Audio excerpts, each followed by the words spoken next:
చేయండి. ఒక పంపు మనం ఇంట్లో పెట్టుకుంటాం. అక్కడ సిమెంట్‌తో చప్టా యేసుంటది. ఈ పంపు మామూలుగా ఉన్నంత వరకు ఓకే. డ్రాప్ అట్లా పడతా ఉంటది. ఒక్కోసారి పంపు లీక్ అయ్యాక. అది మనం పట్టించుకోం. ఒక్కొక్క చుక్కే గదా అనేసేసి. లోపల ఇంట్లోదైతే గనక ఇల్లంతా తడుసుద్దన్న ఉద్దేశంతో చేస్తాం. బయట ఆహ్, సందులోనో, హాల్‌లోనో అయితే అదే బయట ఉన్నటువంటి గార్డెన్‌లోనైతే పట్టించుకోం. ఆ ఒక్కొక్క చుక్క పడుతున్న చోట కొన్ని రోజులు పోయేటప్పటికి అక్కడ చిన్నపాటి గుంట పడతది.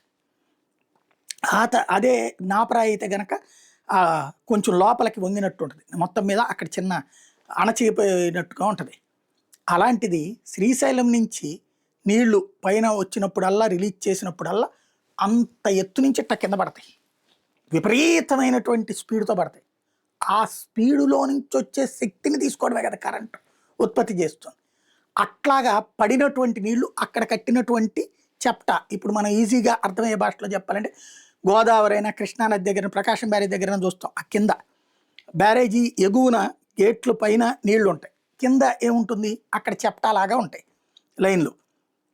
అలాగా ఉండేటటువంటి ప్లేస్ అంతా పోయి, అదంతా గుంటలైపోయి, ఆ గుంట లోపలికెళ్ళిపోయి, ఇవాళ నిజంగా చెప్పాలంటే శ్రీశైలంలో ఓ 300 టీఎంసీలు నిల్వ ఉండాలంటే కరెక్ట్‌గా ఉంటుంది 150, 200కి మించి లేదు.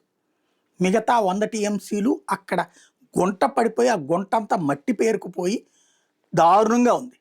ఇప్పుడు అది అట్లాగే వదిలేస్తే ఆ ప్లంజ్ పూల్ ప్రాంతం అంతా చివరికి గేట్లకి దెబ్బ, బ్యారేజీకి దెబ్బ అన్నటువంటిది గత కొన్ని నెలల నుంచి జరుగుతున్నటువంటి ప్రచారం నేపథ్యంలో ఇదివరకు ఇట్లాంటిదే ఉన్నప్పుడు కేంద్రం పట్టించుకోక, రాష్ట్రం పట్టించుకోకపోతే కి సంబంధించినటువంటి ఇది కొట్టుకుపోయినటువంటి పరిస్థితి ఇక్కడ రాకుండా ఉండేందుకోసమని కేంద్రం జోక్యం చేసుకుని సిడబ్ల్యూసి ఏదైతే కేంద్ర ప్రభుత్వానికి సంబంధించిన జలవనరుల శాఖ ఇప్పుడు దాని మీదన నిపుణుల కమిటీని వేసింది.